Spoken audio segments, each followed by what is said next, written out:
It was the 1990s. The Cold War had ended, but the world's most destructive weapons still raised one of the biggest legal questions of our time. Can mass destruction of human lives and the environment ever be legal?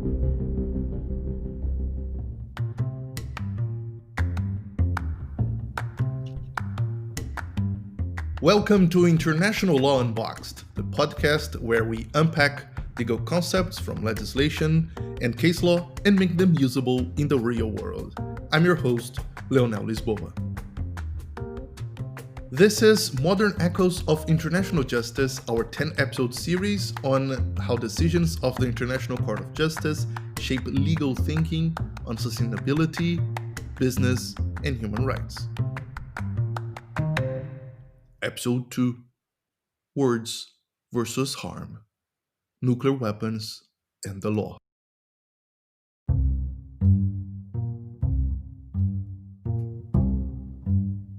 So, I want to start this episode with a little bit of background about this one. The decision we are unpacking today is officially called Legality of the Threat or Use of Nuclear Weapons. It is an advisory opinion by the ICJ from 1996. And because case names sometimes are long, it is common practice to just use a tag name for them. The common tag name for this one is Nuclear Weapons Opinion. But how did we get to this question? How did we get to this advisory opinion?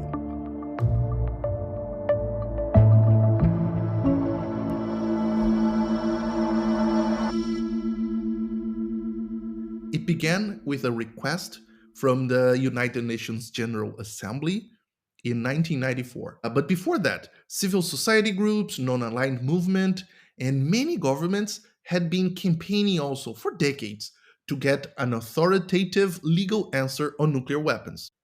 Actually, the World Health Organization had tried earlier, but the General Assembly's request is the one that made through. So, as we have seen in episode 1, contentious cases are country versus country. This one is an advisory opinion. It is an organ of the UN asking a question to the court. But what was actually the question posed before the court? And the question was, is the threat or use of nuclear weapons in any circumstance permitted under international law?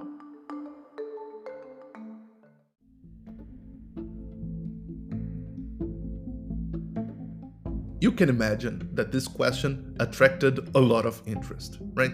It is actually one of the most intensely debated proceedings in the history of the court. You had 28 states filing written submissions, 22 appearing before the court in oral hearings. And you see the problem with the question, right? If the court had answered that the use or threat of use of nuclear weapons is legal, then the nuclear-armed countries would be encouraged to use this power, and the non-nuclear countries would be even more encouraged to get their own weapons. So the consequences would be catastrophic. On the other hand, if the court had said that it's always illegal to use nuclear weapons, it would outlaw the most powerful weapon in the world, one weapon that is held by the permanent members of the Security Council. So the countries would have to dispose of all their weapons, which probably wouldn't happen. Actually, what would be more likely to have happened is that countries would keep and hide their nuclear weapons, breeding more distrust, and again, setting the incentives for all countries to develop and maintain their nuclear weapons and in hiding, because you never know how many countries have weapons, how many weapons they have. No easy solution, right?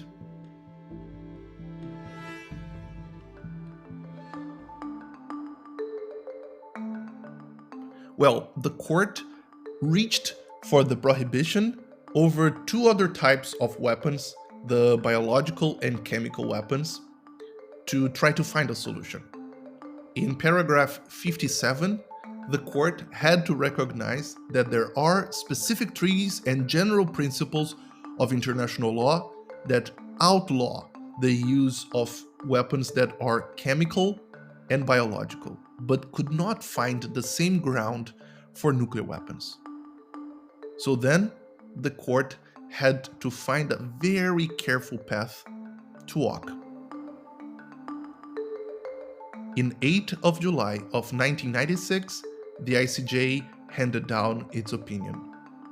And what it said, and especially what it didn't say, matters a lot.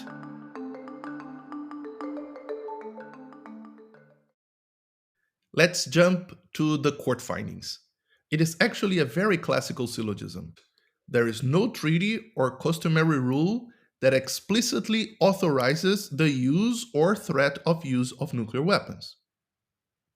On the other hand, there is no comprehensive treaty or customary rule that absolutely prohibits them in all circumstances. So third, and this is the crucial part, any use or threat of use of nuclear weapons must comply with the United Nations Charter and with international humanitarian law, which is the law that governs war. Don't worry, we're going to cover it.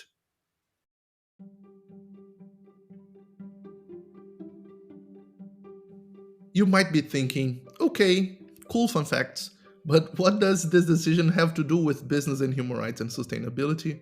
Well, a lot. Because remember the third key finding of the court? The use of nuclear weapons must respect the principles of necessity, distinction, proportionality, and humanity, even in a situation of extreme self-defense. And this is actually what really matters about this decision and why it is so useful for us. The core principles discussed in this decision have illuminated how anyone would assess international humanitarian law, but also a lot of the elements of the protection of the environment. Let's take a look one by one of these principles, but first an important alert. These topics, these principles, they are sometimes difficult to deal with. Not cognitively difficult, but sometimes emotionally and morally challenging. So be warned.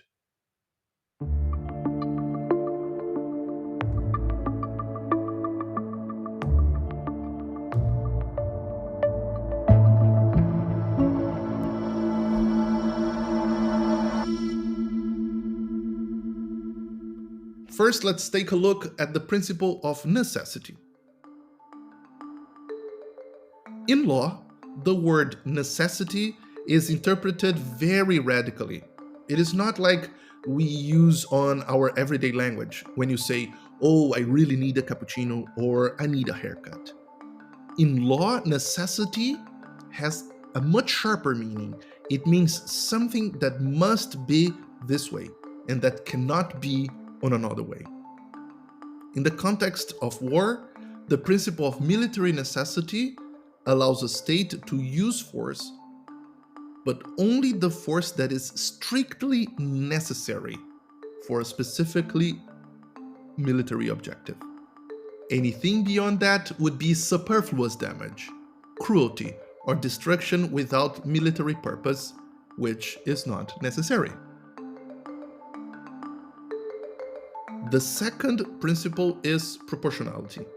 This means that even when a military action is necessary, the use of force must not exceed what is needed to achieve the legitimate military goal.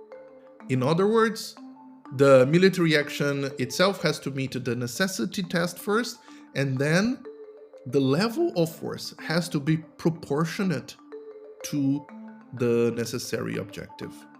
The court pointed out that while proportionality might not rule out every conceivable use of nuclear weapons, the sheer scale of the destruction they cause make it almost impossible for them to ever be considered proportionate. Let's read this directly from the paragraphs 41 and 95 of the decision.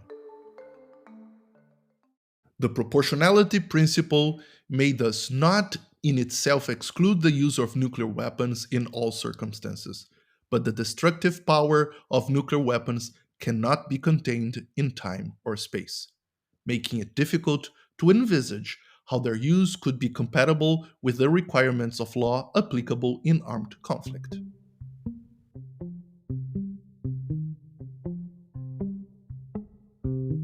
So the question that comes from it is, when one bomb can kill hundreds of thousands and poison the land, the water, the air for decades, what military advantage could possibly justify it? What could actually be proportionate to it? Maybe only the very existence of the state itself, a critical self-defense. But this is not all. There is another principle to consider together, the principle of distinction.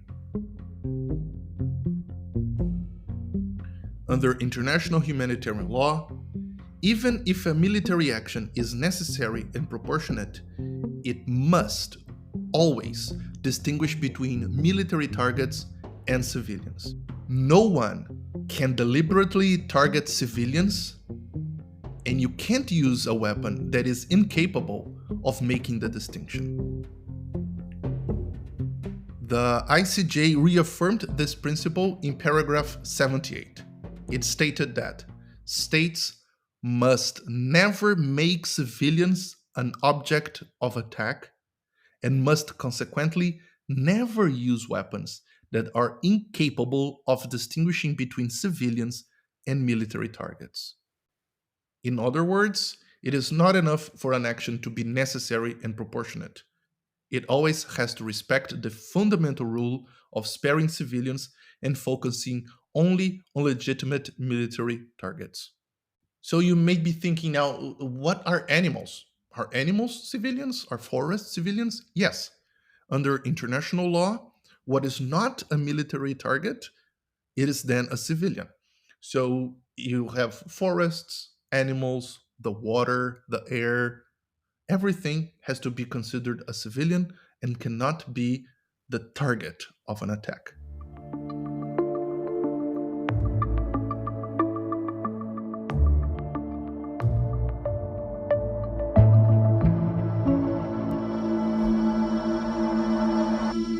There is another principle that is the principle of humanity, described very well in what we call the Martens Clause.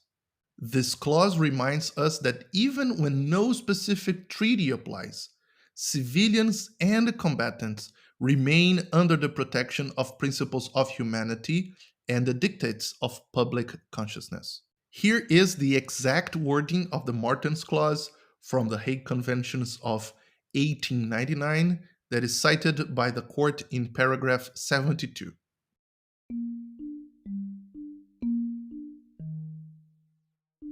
In cases not covered by this protocol or by other international agreements, civilians and combatants remain under the protection and authority of principles of international law derived from established custom, from principles of humanity, and from the dictates of public consciousness.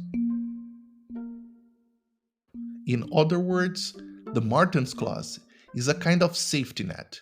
It means that even if there is no explicit rule, the underlying principles of humanity and conscience still apply.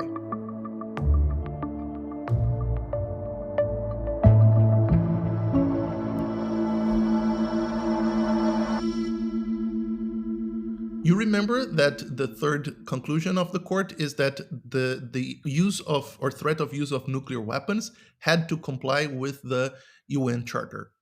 So in Article 51 of the UN Charter, there is the possibility of use of force in cases of self-defense. So that is where that element of self-defense comes in this reasoning. Now, time for the loophole of the day. So, the court outruled the use of nuclear weapons in general, except maybe to protect the very existence of a state. Yes, and the justification was the uncontrollable reach of their effects, the impossibility of distinction and control of the effects of the explosion. Does that mean that tactical nuclear weapons, which are weaker versions with smaller radius blast and fallout zone, could be lawfully used? Here's a good question with no airtight answer for now, but the environmental implications of the nuclear fallout probably would outlaw it. Let's take a look at this component of the decision, which is extremely relevant for sustainability and business and human rights today.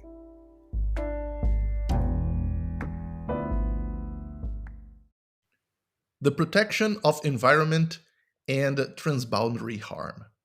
Here, the court made one of the most forward-looking statements that environmental law does not stop at the outbreak of war.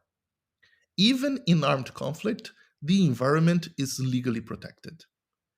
The judges backed this by pointing out to several legal sources. First is the Additional Protocol 1 to the Geneva Conventions, which prohibits warfare that causes widespread, long-term, and severe damage to natural environment. Second is the NMOD Convention of 1976, which bans manipulating the environment itself, like triggering earthquakes, floods, or hurricanes as weapons of war. And third, broader principles of environmental law, like Stockholm Principle 21 and Rio Principle 2, which both affirm that states must make sure that activities within their borders do not cause environmental damage across frontiers or to areas beyond their national control. This is what we call the principle of transboundary harm. No state has the right to cause or allow to happen serious damage that spills across borders. Nuclear fallout would be one of these situations. The radiation clouds, the poison, do not respect borders. They contaminate rivers, oceans, the soil, and even the whole atmosphere itself. And the court captured it very well. In paragraph 29, it says, "The environment is not an abstraction, but it represents the living space, the quality of life, and the very health of human beings, including generations unborn."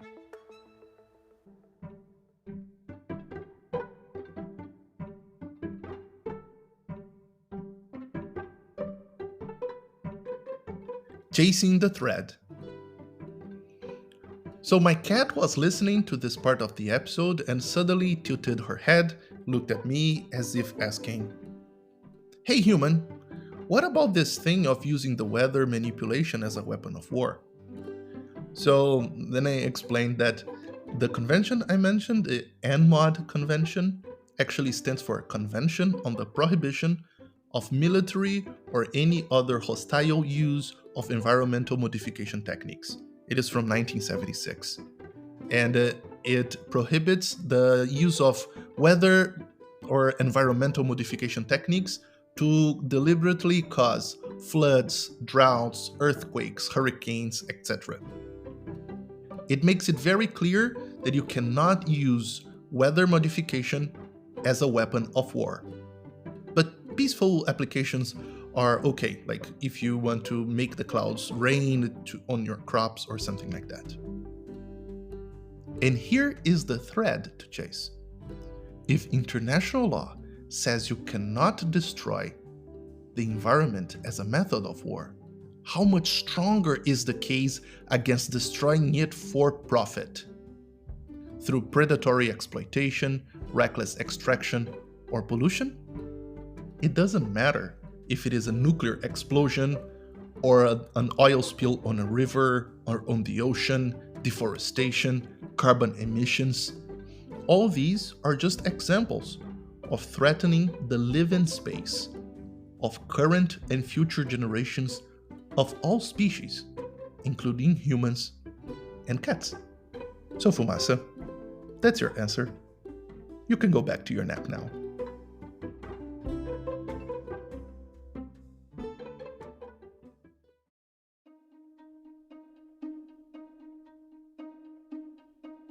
So think with me. If international law imposes strict duties even in wartime, when the very survival is at stake, then what does it mean for peacetime? When companies and governments are making decisions about energy, mining, technology, profits, and not about survival. Here's the logic. If law prohibits indiscriminate harm in war, it surely prohibits the same in peacetime. If law protects the environment, even on the battlefield, it must protect it also in peacetime projects. If law recognizes transboundary harm from nuclear fallout, it must also recognize transboundary harm from carbon emission, toxic waste, and industrial disasters. In other words, international law can never accept a legal license to profit from the destruction of humanity and the environment.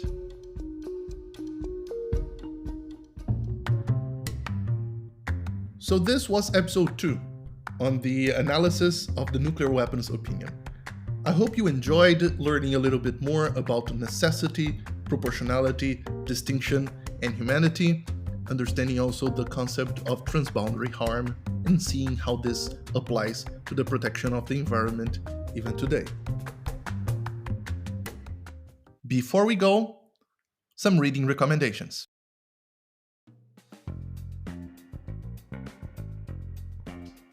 I want to recommend 2 pieces.